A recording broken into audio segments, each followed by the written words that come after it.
हरिओम।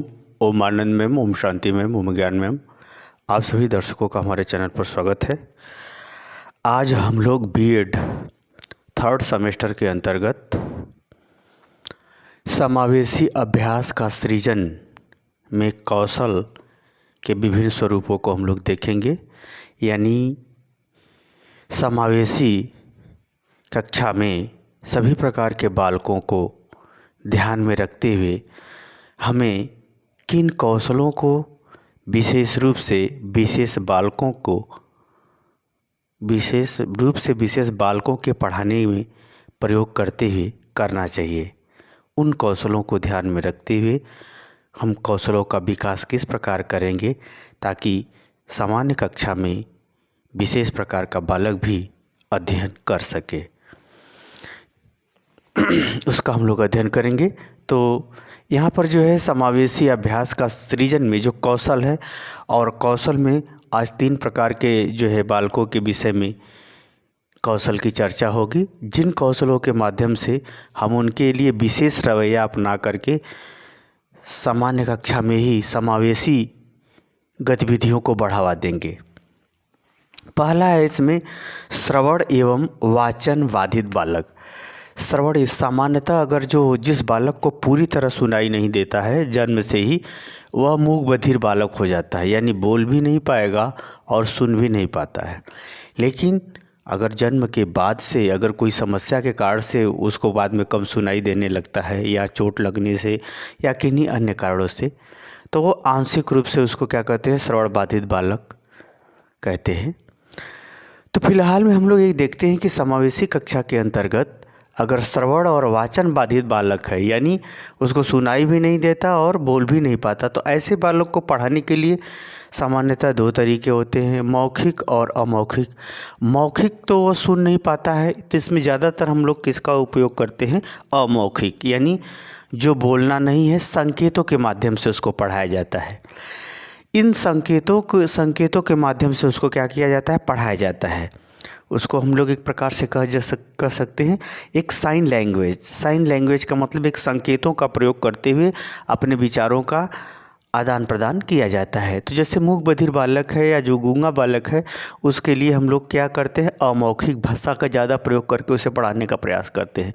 उसमें सामान्यतः 2 प्रकार के साइन लैंग्वेज का प्रयोग किया जाता है, या तो फिर अमेरिकन साइन लैंग्वेज का प्रयोग करें या फिर ब्रिटिश साइन लैंग्वेज, यानी ब्रिटिश के मनोवैज्ञानिकों द्वारा विकसित मूक बधिर बालकों को पढ़ाने का एक साइन लैंग्वेज का एक तरीका है, उसके माध्यम से उसको पढ़ाया जाता है।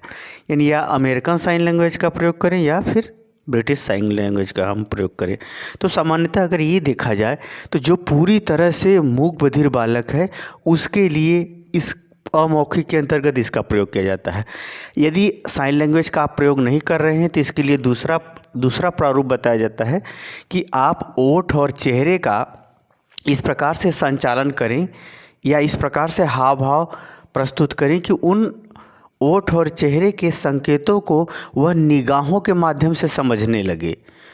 तो ओठ और चेहरे की अभिव्यक्ति इस प्रकार से किया जाए कि वह विचारों या भावनाओं को समझने लगे, तब कहा जाएगा कि हम एक श्रवण एवं वाचन बाधित बालक के लिए समावेशी कक्षा में हम कौशल का सृजन कर रहे हैं, या कौशल का सृजन करते हुए उसे हम पढ़ा रहे हैं। तो यानी अध्यापक को अमौखिक और ओठ और चेहरे के संचालन के माध्यम से मूक बधिर बालक को कक्ष में पढ़ाने का प्रयास करना चाहिए। यदि वो कुछ पूछता है तो उसे इसका या इसका प्रयोग करते हुए उसे समझाने का प्रयास किया जाना चाहिए। यदि आंशिक रूप से श्रवण बाधित बालक है, यानी थोड़ा मोड़ा उसको नहीं सुनाई देता है या बहुत ज़ोर बोलने पर सुनाई देता है, तो ऐसे बालकों के लिए जो कान की जो मशीन आती है उसका प्रयोग कर देना चाहिए। और साथ ही ऐसे बालकों को जो है मशीन के साथ साथ ऐसे बालकों को जो है सहयोगी या जो सहपाठी हैं उनका सहयोग लेकर के भी उसे पढ़ाया जाना चाहिए। यानी कि जो आंशिक रूप से श्रवण बाधित बालक है, ऐसे बालक के लिए क्या होता है, एक तो जो हियरिंग मशीन आती है उसका प्रयोग करेंगे, और दूसरा किसका प्रयोग करेंगे, सहपाठी का। उसके सहपाठी का सहायता ले करके उसे सामान्य कक्षा में ही उसे पढ़ाए जाने का प्रयास करेंगे और इस प्रकार से वह सीख लेगा। दूसरा है दृष्टिबाधित बालक के अंतर्गत हम किन कौशलों का ध्यान में रखते हुए उसको समावेशी कक्षा के योग्य बनाने का प्रयास करेंगे। पहली बात कि अगर पूरी तरह से उसको दिखाई नहीं देता है, एकदम नहीं दिखाई देता है, यानी पूर्ण रूप से दृष्टिबाधित बालक है, तो लुई ब्रेल ने जो ब्रेन लिपि का आविष्कार किया था, कि लुई ब्रेल ने जो ब्रेन लिपि का आविष्कार किया था, जिसको स्पर्श करके कुछ दिन अगर अभ्यास कराया जाए तो वह किताब को पढ़ना सीख जाता है। तो लुई ब्रेल ने जो ब्रेन लिपि बनाया था उसे ब्रेल लिपि कहते हैं। उसके अभ्यास के माध्यम से उसको पढ़ाया जाना चाहिए, यानी ये पूर्ण रूप से दृष्टिबाधित है तो ब्रेल लिपि के माध्यम से उसे पढ़ाया जाएगा तो उसको आ जाएगा।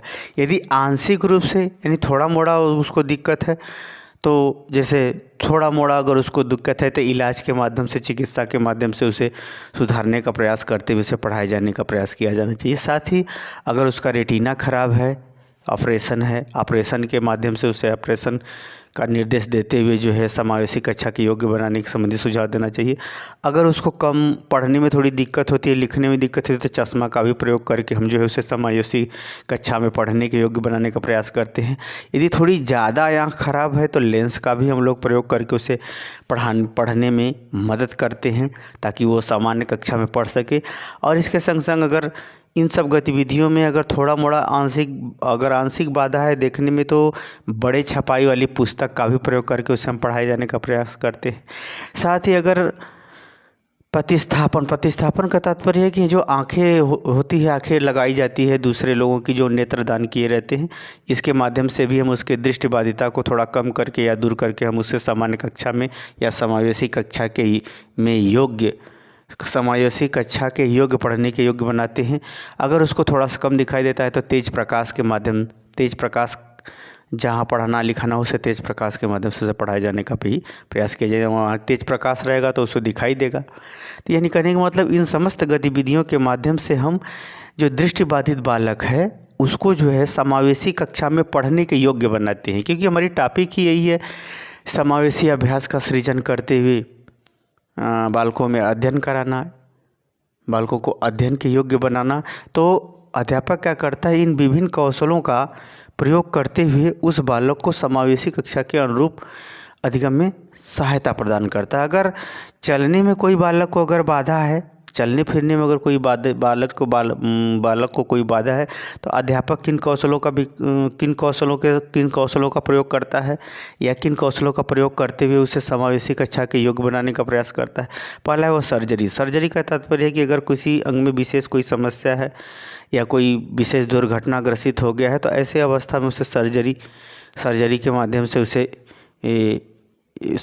माध्यम से उसे चलने फिरने के योग्य बनाने का प्रयास करते हुए, ताकि वह प्रयास किया जाता है या उसे सर्जरी के माध्यम से अभिभावकों को इलाज कराने के लिए निर्देशित देते हुए, ताकि वह सामान्य दिनचर्या को कर सके और वह पढ़ाई लिखाई कर सके। उसी तरह से ऑपरेशन भी है, चिकित्सा अगर थोड़ा मोड़ा दर्द होता है, चलने फिरने में कोई दर्द होता है, दिक्कत होता है, तो ऐसे बालकों को चिकित्सा संबंधी उपचार के माध्यम से समावेशी कक्षा के योग्य बनाया जाता है।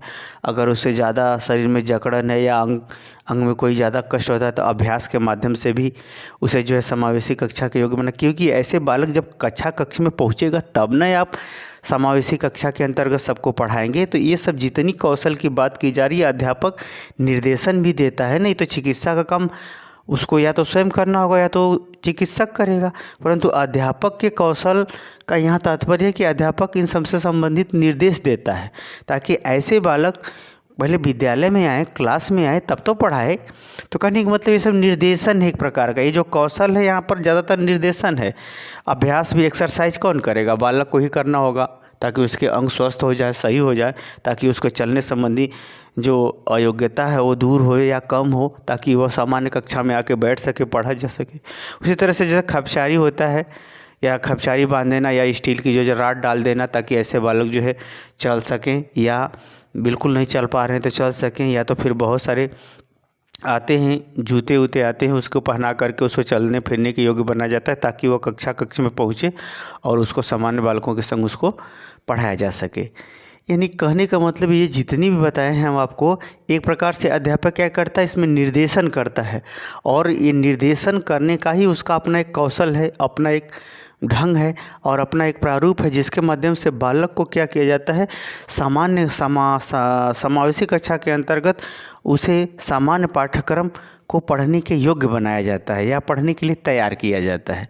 मुझे उम्मीद है कि आप समझ गए होंगे कि समावेशी अभ्यास के सृजन में कौशल का किस प्रकार से प्रयोग करते हुए विभिन्न प्रकार के अधिगम बाधित बालक या अधिगम में अशक्त बालकों को पढ़ाने का प्रयास किया जाता है। इसी तरह से समावेशी अभ्यास के अंतर्गत अन्य कुछ और भी अशक्त बालक हैं, उन बालकों को भी किस प्रकार से कौशल का प्रयोग करते हुए या अपनी योग्यता क्षमता को निर्देशित करते हुए उसे पढ़ाए जाने का प्रयास किया जाता है, उसको अगले वीडियो में बताएंगे। आज के लिए इतना ही। हरिओम।